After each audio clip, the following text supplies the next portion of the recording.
Resonancias nodales, diseñando sentido en un mundo desconectado. En el episodio de hoy, la conciencia sin fronteras de Ken Wilber.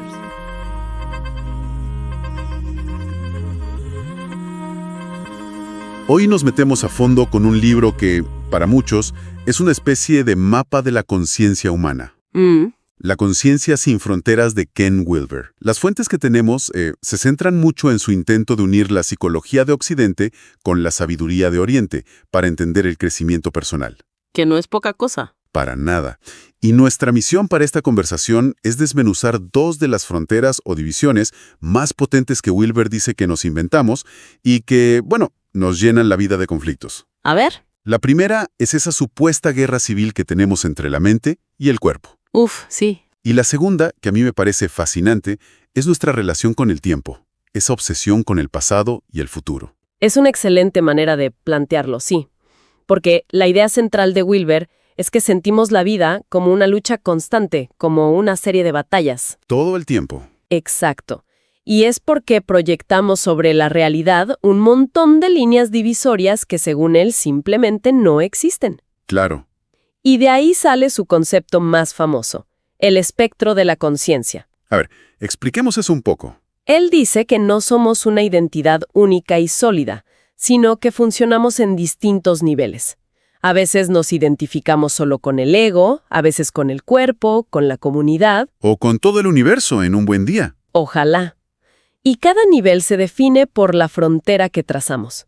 Lo interesante y lo problemático es que cada frontera que dibujamos en ese mapa de nuestra identidad se convierte, tarde o temprano, en una línea de batalla. Empecemos entonces por la frontera más íntima, la que casi ni notamos, ¿no?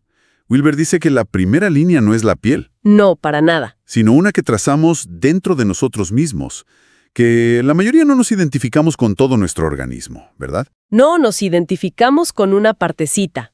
Con la que piensa, con el ego. Me fascina la metáfora que usa de San Francisco de Asís. Ah, sí. ¿Sí? Que llamaba a su cuerpo el pobre hermano asno. Es perfecta.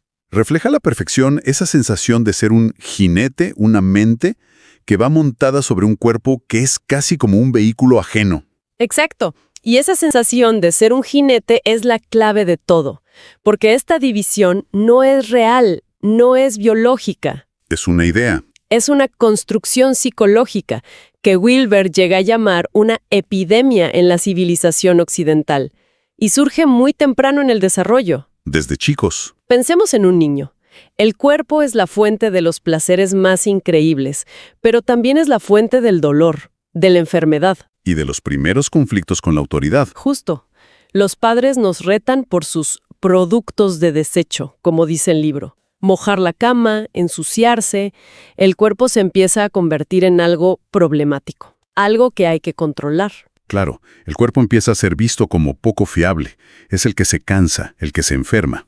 El que nos avergüenza. Y la mente, o sea, el ego, se convierte en el gerente, el que tiene que poner orden ahí. Precisamente. El resultado es que la persona empieza a sentir que vive en su cabeza. Se siente como un ser en miniatura, adentro del cráneo. Un pequeño director que le da órdenes a un cuerpo que a veces obedece y otras, se revela. Esta fragmentación es el origen de un conflicto que dura toda la vida. Me quedo pensando en eso del hermano asno. Es casi cómico, pero a la vez es muy trágico, ¿no? Millones de personas sintiéndose como un simple cerebro que arrastra un cuerpo. Sí. Me pregunto, ¿cuál es el costo real de vivir así? De mantener esa división en el día a día. El costo es gigantesco. En el momento en que nos identificamos solo con el ego, el cuerpo se convierte literalmente en territorio extranjero. Territorio extranjero, wow. Y como dice Wilber con una frase que es brutal, se ha pasado al enemigo. Ya no es parte de mí, sino algo que tengo. Se ha pasado el enemigo. Qué frase tan potente. Es como si estuviéramos en una guerra civil con nosotros mismos, sin siquiera saberlo. Exacto, una guerra que drena cantidades enormes de energía. Para ilustrar la solución, Wilber propone una imagen completamente opuesta. ¿Qué es la del...? La del centauro, la figura mítica mitad hombre, mitad caballo. Claro, en el centauro no se puede distinguir dónde termina la persona y dónde empieza el animal. Exacto. No es un jinete controlando a un caballo. Justamente. El objetivo no es que la mente domine al cuerpo, sino que la mente y el cuerpo sean una sola cosa. Un organismo total. Un centauro. Entiendo. Cuando vivimos como jinetes, estamos constantemente tratando de someter, disciplinar o ignorar al cuerpo. Y en esa lucha nos desconectamos de su sabiduría innata, de su espontaneidad. De su inteligencia. Totalmente. Es una batalla que no podemos ganar y que nos deja permanentemente agotados. Y esa idea de una guerra civil interna que drena la energía me parece clave. Siento que la otra gran fuente de agotamiento en la vida moderna es nuestra relación con el tiempo. Sin duda. Siempre corriendo, pensando en lo que viene o lamentando lo que pasó. Y Wilber justamente aborda esto como la segunda gran frontera, ¿no es así? Totalmente conectada. Él llega a decir algo muy radical. Que todos nuestros problemas son, en el fondo, problemas de tiempo. Todos. Y lo argumenta de una forma casi infantilmente simple. Dice, intenta oír un ruido de ayer. Imposible. O de mañana.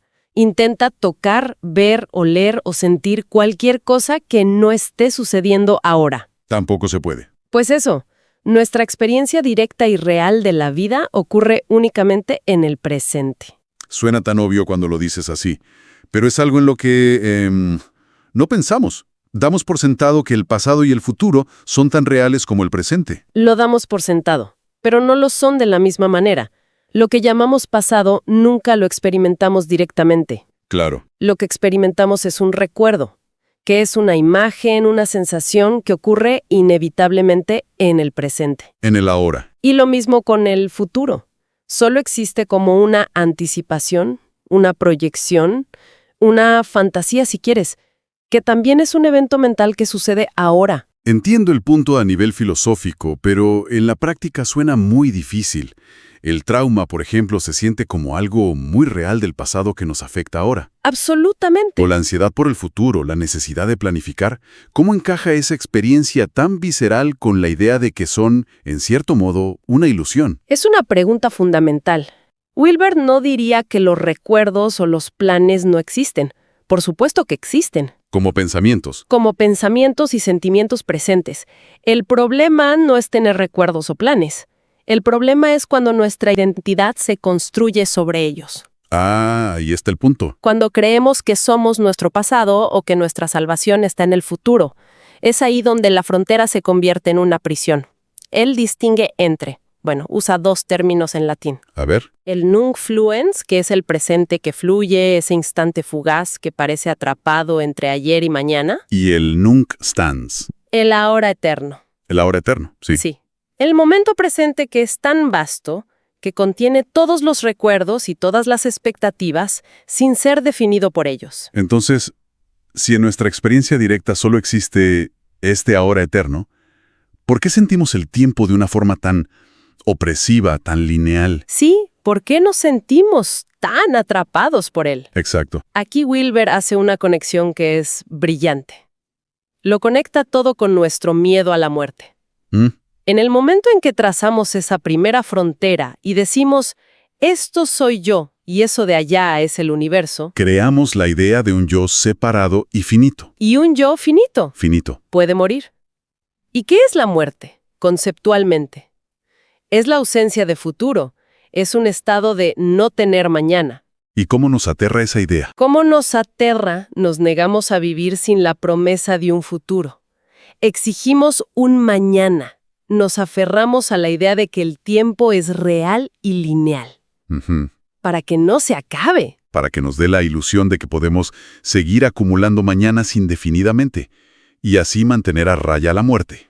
Aquí Wilber usa una ironía demoledora. ¿Qué dice? El hombre crea la ilusión del tiempo para así mitigar su miedo de una muerte ilusoria. ¡Wow! Y remata con una analogía genial. Es como usar una mangosta imaginaria para espantar serpientes imaginarias. Una mangosta imaginaria para espantar serpientes imaginarias. Es una imagen potentísima. Creamos un problema, el tiempo lineal, para solucionar otro problema que también creamos. El miedo a una muerte que solo teme el ego separado. Exactamente. Y el efecto secundario de eso es Devastador, imagino. Lo es.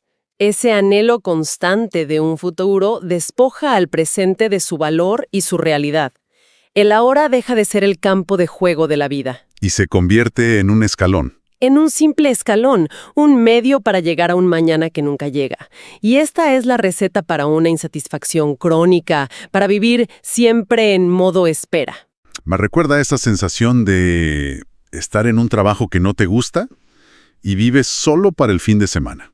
El ejemplo perfecto. No estás viviendo de lunes a viernes, solo estás pasando el tiempo para llegar a ese futuro idealizado del sábado. Y luego llega el domingo por la tarde y ya estás ansioso por el futuro de la semana siguiente. Es un ciclo sin fin. Es que dejaste de vivir en la realidad del presente para vivir en la fantasía de un futuro. Bueno, juntemos las piezas. ¿Cómo se conectan estas dos grandes ideas? Por un lado, la división mente-cuerpo y por otro, la ilusión del tiempo. A primera vista parecen dos temas diferentes. Son dos caras de la misma moneda. Ambas son el resultado de la misma actividad. Trazar fronteras donde no las hay. A ver. Piénsalo. Ese hombrecillo en la cabeza, ese ego con el que nos identificamos, ¿de qué está hecho? ¿De pensamientos? ¿De lenguaje? Está hecho casi exclusivamente de lenguaje, de recuerdos, que son pasado, y de expectativas, que son futuro. El ego es, en esencia, una criatura del tiempo. O sea que el ego no puede vivir en el presente puro, porque en el presente puro no hay nada de qué agarrarse, no hay narrativa. Exacto. Por eso, el simple hecho de ver, de comprender profundamente que el pasado y el futuro solo existen como pensamientos en el ahora, le quita el piso a la existencia misma de ese yo separado.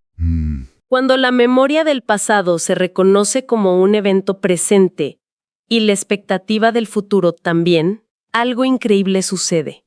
El observador, el ego que vive en el tiempo, se funde con la experiencia presente. Ya no hay un yo que está teniendo una experiencia. Simplemente hay la experiencia. Eso me recuerda a la anécdota zen que Wilbert cita en el libro. Es una de mis favoritas. Es buenísima. La del monje que dice, cuando oí repicar las campanas del templo, de pronto no hubo campanas y no hubo yo.